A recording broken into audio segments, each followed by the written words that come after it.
جی بسم اللہ جی، السلام علیکم. میں ہوں royal international palmist astrologer advocate to the point کے ساتھ.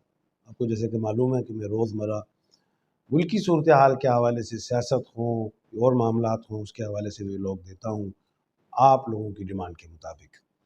اور ساتھ میں نے یہ بھی کہا تھا کہ اگر آپ کے کوئی ریلیونٹ کویشچنز ہوں تو وہ آپ میرے ویلاگ پہ لکھ کے بھیج سکتے ہیں، اپنی ذات سے ریلیٹ، نام، والدہ کا نام، اپنی ڈیٹ آف برتھ وغیرہ بھیج سکتے ہیں. اس کا جواب میں روز آپ کو اسی ویلاگ پہ دے دیا کروں گا. اسکرین پہ میرا نمبر آ رہا ہے. اس کے علاوہ آپ واٹس ایپ بھی کر سکتے ہیں. اچھا، تو موجودہ صورتحال میں آج ایک ہفتے سے بہت زیادہ ایک تشویش ہے اور لوگ عوام گھبرائی ہوئی ہے. خاص طور پہ جو سمندر، ہمارے ملک پاکستان کے سمندر کے قریب جو علاقے ہیں وہ زیادہ لوگ ڈرے ہوئے ہیں. ایک وہ کیا کہتے ہیں سائیکلون ہے وپر جو ہے، جس کے جو نکلا ہے مڈل ایسٹ کی طرف سے، عربین سی سے، اور اس کی سپیڈ کبھی کم کبھی زیادہ اور اب بہت بڑھ گئی ہے. اور اس کی بے شمار پریڈکشنز بھی ہوئی ہیں کہ وہ کل جو ہے وہ آئے گا اور اس کے کیا نقصانات ہوں گے یا اس کا رخ کس طرف ہوگا. تو پہلے یہ میں آپ کو بتاتا چلوں کہ میں نے اس کا بھی ذائچہ بنایا ہے، وہ کہ جیسے پریڈکشنز تو ناسا بھی کرتے ہیں اسٹورم کے حوالے سے 6 مہینے 8 مہینے کی. میں نے بھی اس کا ذائچہ بنایا. ذائچے کے اندر جو مجھے سمجھ میں آتا ہے کہ یہ جو ایک طوفان ہے جس کے اندر ایک سپیڈ بھی ہے اور یہ کیا نقصان دے سکتے ہیں، طوفان کا رخ اور اس کی ٹائمنگ بھی میں نے اس میں لکھ دی ہے اور میں بتاؤں گا آپ کو کہ کون سے ٹائم اچھے ہیں اور کون سے برے ہیں. کل جو ذائچے کے مطابق جو ہے چندرما، اس ذائچے میں جو اس کا جو جہاں سے یہ نکلا ہے عربین سی سے، اس کے مطابق یہ کل اس میں تھوڑی سپیڈ اور زیادہ ہو سکتی ہے. اب رخ جو ہے وہ اس میں یہ ہے کہ وہ ایسٹ کی طرف بھی جا سکتا ہے. اچھا، ایسٹ کی طرف جانے سے ایسٹ والے اللہ نہ کرے جو ہمارے ساتھ والے ہمسائے ہیں ان کو بھی نقصان سے بچے اور ہمارا ملک بھی بچے، تو اس کو کچھ نقصان زیادہ ہوگا. مثال اگر 100 میں کے نمبرز ہیں تو اس میں دانہ خاصہ اگر نقصان ہوتا ہے تو 30 سے 35% ہمارے ملک پاکستان والے حصے پہ ہے، اور اس سے زیادہ جو نقصان ہے وہ ہمارے جو نیبر کنٹری ہے ہندوستان والی سائڈ پہ ہو سکتا ہے. اچھا، پاکستان کی اور ہندوستان کی ٹائمنگ کو اگر میں دیکھوں اس سمندری طوفان کو، اگر یہ سمندری طوفان جو ہے 1 بجے سے پہلے تک آتا ہے اور اس کا اتنا زیادہ شدید اثر نہیں ہوگا، اور 1 بجے کے بعد اگر یہ آتا ہے تو 1 سے 3 زیادہ نقصان اس پہ ہو سکتا ہے، اللہ نہ کرے. اچھا، اس کے لیے میں یہاں پہ بالکل کہوں گا کہ اس سے بچنے کے لیے پوری قوم کو، تمام مسلمانوں کو دعا کرنی چاہیے کہ اللہ پاک ہمیں اس آزمائش سے یا مصیبت سے بچائیں. کیونکہ مولا علیہ السلام کا قول ہے، کسی شخص نے مولا علیہ السلام سے پوچھا کہ اگر کوئی مصیبت آئے تو ہمیں کیسے پتہ چلے گا کہ یہ مصیبت ہے یا آزمائش ہے؟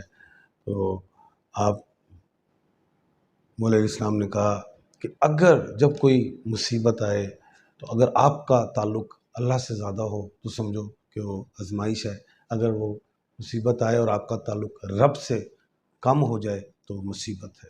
تو خیر، اس وقت جو موجودہ صورتحال ہے طوفان، اسے میں یہی کہوں گا، میں نے جو پڑھا ہے یا سنا ہے کہ اس پہ قل اعوذ برب الفلق اور قل اعوذ برب الناس پڑھنا چاہیے. اللہ پاک ہمیں اس مشکلات سے نکالے. دوسری طرف ہم ایک اور چیز پہ جاتے ہیں. مجھے بہت سوال آ رہے ہیں کہ جناب عمران ریاض خان کے حوالے سے بتائیں کہ ان کی کیا صورتحال ہے. کچھ لوگوں کی اپنی اوپینینس ہیں، وہ سوچتے ہیں کہ کچھ ہو گیا ہے، لیکن میں نے کہا کہ جب عمران ریاض گرفتار ہوئے تھے سیالکوٹ سے، تو وہ جو ٹائم تھا اس کی جو میں نے سات بنائی تھی وہ وینس کی سات تھی. اور میں نے پہلے بھی کہا تھا جو وینس ہے وہ محبت کی دیوی کہلاتی، گریس والے کا یہ ماننا ہے. اور وینس میں تو ویسے سے شکر کہتے ہیں، ہندی میں شکر، انگلش میں ہم وینس کہتے ہیں، زہرہ ہم جو ہے اردو میں کہتے ہیں. تو یہ محبت کا ایک سائن ہوتا ہے. اچھا، وہ گئے جو ہیں، اور میں سمجھتا ہوں وہ ٹھیک ہے. جو زیچوں کے حوالے سے، نالج آف جفر کے حوالے سے جو میں دیکھتا ہوں، اور نالج آف سات کے حوالے سے جو میں دیکھتا ہوں، وہ مجھے بہتر لگتے ہیں۔ اچھا پھر ایک اور چیز ہے کہ عمران ریاض جو 1/7 کے خانے کا مالک ہے، سیم اسی طرح جیسے شاہ محمود صاحب تھے، شاہ محمود قریشی صاحب، شاہ محمود قریشی صاحب بھی گئے واپس آئے، اسی طرح جیسے اب عمران ریاض صاحب پہلے کے گئے ہوئے ہیں، لیکن میں زیچو اور جفر اور اسٹرالوجی کے حوالے سے، نالج آف سات کے حوالے سے بالکل کہوں گا کہ وہ اللہ کے حکم سے ٹھیک ہیں اور وہ بالکل آئیں گے۔ اس کے بعد جو ہے کچھ لوگ کہتے ہیں جی عمران خان صاحب جو ہیں وہ دوبارہ وزیر اعظم آئیں گے نہیں آئیں گے۔ میں نے ایک بہت بڑی بات بتائی کہ ڈونلڈ جے ٹرمپ جب پریزیڈنٹ تھے امریکہ کے، تو ادھر سے عمران خان صاحب پرائم منسٹر تھے، وہ بالکل وائٹ ہاؤس کے۔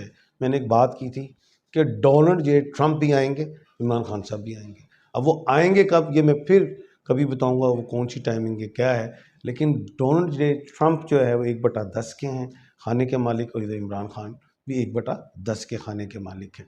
اچھا دونوں 1/10 کے خانے کے مالک ہیں، اور دونوں ہی اس وقت کے اوپر کیسز ہیں، اور کیسز بھی ایسے کہہ سکتے ہیں کہ ٹرمپ صاحب کے اوپر بھی 37 تک ہیں FIRs وغیرہ، ادھر عمران خان صاحب کے اوپر بھی تقریباً 150 ہیں۔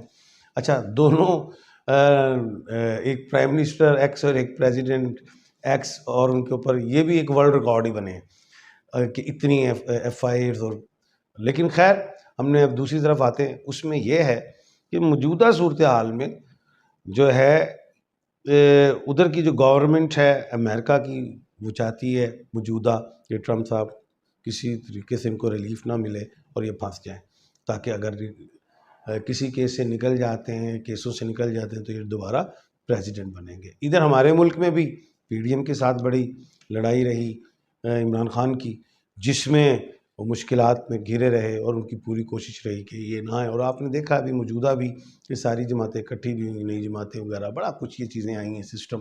لیکن میں ایک بات بتا دوں کہ سیاست ہمارے ملک پاکستان میں اتنی تیزی سے تبدیل ہوتی ہے کہ اتنی تیزی میں ہمارے مری کا موسم تبدیل نہیں ہوتا، روز سیاست تبدیل ہوتی ہے۔ آئندہ آنے والے دنوں میں آپ کو دکھاؤں گا کہ کس طرف یہ جا رہی ہے سیاست۔ اور دوسری چیز یہ بھی بتا دوں کہ یہ مہینہ جو ہے 20 سے 22 دن ابھی بڑے اہم ہیں۔ میں نے پہلے بھی کہا تھا عمران خان کے لیے کہ وہ پہلے تو مذاکرات ہے، کمپرومائز کی طرف جائیں، اس سے بہتر راستے نکلیں گے۔ خیر اگلے مہینے میں نے یہ بھی کہا تھا کہ کرک راشی میں سے منگل نکل جائے گا اور سنگھ میں جائے گا، امیدیں میں بہتری کی طرف دیکھتا ہوں۔ دوسری بات یہ ہے کہ ملک پاکستان کے حوالے سے میں نے ایک بات کی تھی کہ اکتوبر کے بعد ملک پاکستان میں بھی بہتری کامیابیاں ملیں گی۔ مہنگائی جو ہے اس میں بھی میں نے بات کی تھی کہ کنٹرول ہوگی، کم نہیں ہوگی۔ ایک اور بات، پیپلز پارٹی اور کیا کہتے ہیں جہانگیر ترین کی پارٹی، اور ادھر اگر ہم دیکھیں نون لیگ، ان تینوں کا آپس میں، یعنی کہ جہانگیر ترین صاحب جو ہیں وہ نون لیگ کی طرف بھی ان کے رابطے رہیں گے، اور پیپلز پارٹی کی۔ آئندہ آنے والے ٹائم میں ایک بات بتاتا چلوں، اگلا مہینہ بڑا سٹرونگ ہے پیپلز پارٹی اور جہانگیر ترین صاحب کا، تو یہ ایک بات ہے۔ لیکن میں 2-4 دن بعد آپ کو ایک نئی سیاست بتاؤں گا کہ اب ہونے کیا جا رہا ہے، ان کے ذائچے میں نے تیار کر لیے ہیں۔ تو خیر میں اپنی بات کو ختم کرتا ہوں، اپنا اور اپنے ارد گرد کے لوگوں کا خیال رکھیے گا۔ میں شہزاد خان کو دیجیے اجازت، اللہ حافظ۔